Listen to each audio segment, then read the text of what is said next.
नमस्कार दोस्तों, स्वागत है आपका स्टडी विद पृथ्वी पर। दोस्तों, आज हम विलोपन विधि से रैखिक समीकरण को हल करके उसके चरों के मानों को ज्ञात करेंगे। रैखिक समीकरण किसे कहते हैं? ऐसी समीकरण जिसके जो चर होते हैं उनकी घात एक ही होती है, मैक्सिमम घात एक होनी चाहिए, उससे ज़्यादा नहीं होनी चाहिए, तो उसको हम रैखिक समीकरण बोलते हैं। यहाँ पे हमें दो समीकरण दी गई है, उसमें हमें x एक चर है, दूसरा चर y है। तो x का मान और y का मान, दोनों चरों का मान हमें ज्ञात करना है। इसके लिए एक विधि है, विलोपन विधि है, जिसके बारे में हम आज पढ़ेंगे। दोस्तों, सबसे पहले हमें एक चर का विलोप करना है। विलोप करने के लिए हम क्या करेंगे कि यहाँ पे 3x plus 4y equal to 10 है, यहाँ पे 2x minus 2y equal to 2 है। अब हमें या तो x का विलोप करना है या y का विलोप करना है। तो इसमें विलोपन विधि में किसी एक चर का विलोप करते हैं, जिससे दूसरा चर बचता है और दूसरे चर का मान हमें मिल जाता है। फिर जो दूसरा मान मिलता है उसको दोनों में से एक समीकरण में रख देते हैं, जिससे जो बचा हुआ चर है उसका भी मान हमें प्राप्त हो जाता है।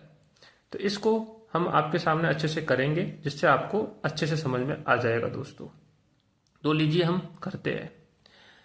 सबसे पहले दोस्तों, यहाँ हम देखते हैं कि यहाँ पे जैसे कि हम x चर का विलोप करना चाहते हैं, तो यहाँ पे 3x है, यहाँ पे 2x है। विलोप करने के लिए हमें दोनों को बराबर करना पड़ेगा। फिर हम बराबर करके एक समीकरण में से दूसरे समीकरण को घटाएंगे, तो एक समीकरण, एक चर से दूसरा चर कट जाएगा दोस्तों। फिर हमारे पास केवल y बचेगा। फिर हम y का मान निकाल देंगे और y का मान किसी एक समीकरण में रख देंगे, तो हमें x का मान मिल जाएगा दोस्तों। तो यहाँ पे हमारे पास 3x है, तो यहाँ पे हमारे पास 2x है। तो हम दोनों को किससे गुणा करें कि दोनों के मान बराबर आ जाए दोस्तों?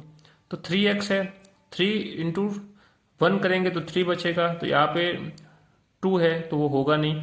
3 इंटू 2 करते हैं तो 6x हो जाएगा।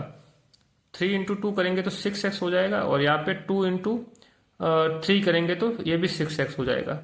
तो हम क्या करेंगे दोस्तों, पूरे समीकरण को, समीकरण नंबर 1 को अगर हम 2 से गुणा करते हैं तो ये 6x हो जाएगा, और समीकरण नंबर 2 है उसको हम 3 से गुणा करते हैं। समीकरण नंबर 2 को 3 से करेंगे तो ये भी 6x हो जाएगा।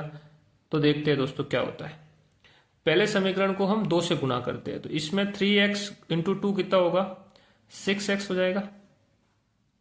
उसके बाद प्लस का निशान ऐसे का ऐसे आ जाएगा दोस्तों। फिर 4y है, 4y को हम 2 से गुणा करेंगे तो 8y हो जाएगा। उसके बाद इक्वल टू है तो इक्वल टू आ जाएगा। फिर 10 को हम 2 से करेंगे तो 20 आ जाएगा दोस्तों। यहाँ तक आपको समझ में आ गया होगा। हमने पूरी समीकरण को 2 से गुणा किया है दोस्तों। इसके बाद हम अगली वाली समीकरण है उसको, पूरी समीकरण को 3 से गुणा करेंगे, 3 से। तो 3 इंटू 2x को 3 से करेंगे तो कितना आएगा? 6x।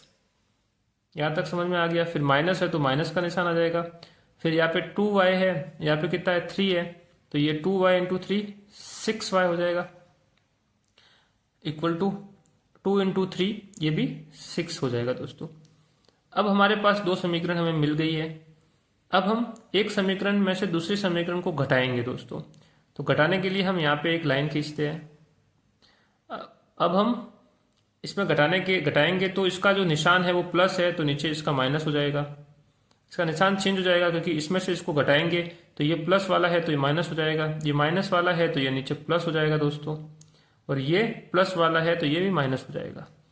अब हम इसमें से इसको घटाएंगे दोस्तों, तो आप देखोगे कि 6x में से 6x गया, माइनस हो गया, तो दोनों तो कट ही गए, क्योंकि 6 में से 6 गया तो 0 ही आना है, तो ये तो 0 हो गया।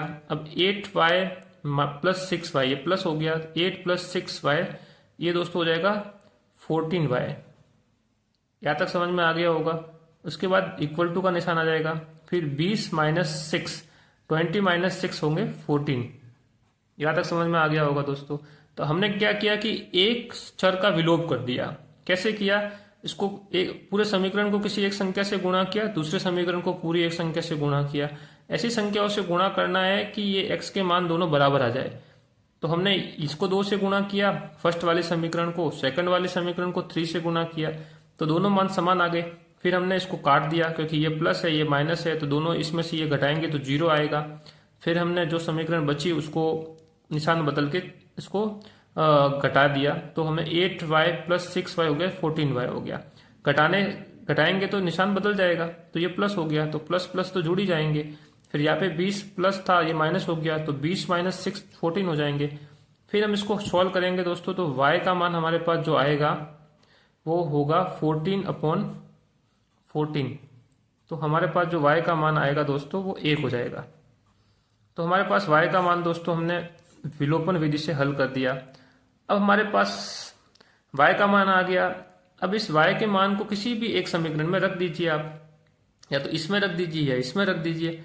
जैसे ही हम y का मान किसी एक समीकरण में रखेंगे तो हमारे पास x का मान भी आ जाएगा, तो फिर हमारे पास दोनों चरों के मान आ जाएंगे। तो देखते हैं दोस्तों, हम y का मान समीकरण 1 में रखते हैं। यहां लिखता हूं मैं y का मान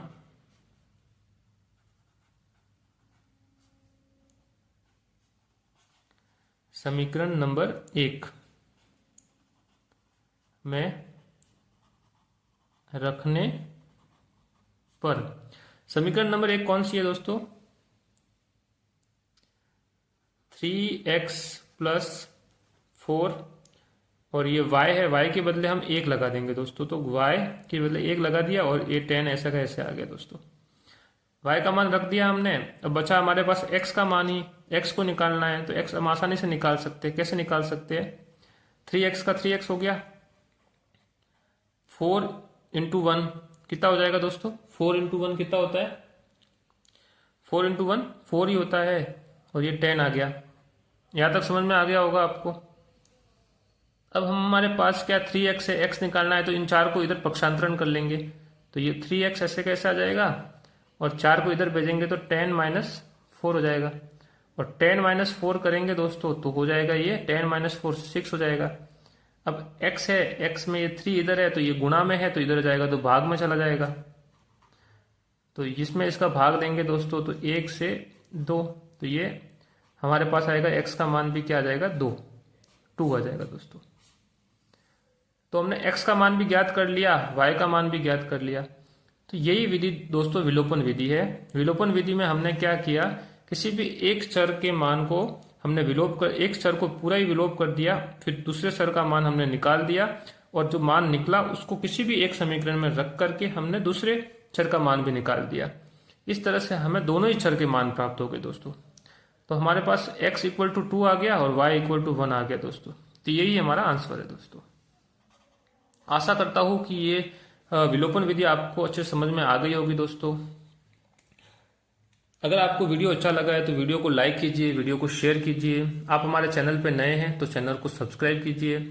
मिलते हैं दोस्तों नई वीडियो में नए टॉपिक के साथ। धन्यवाद।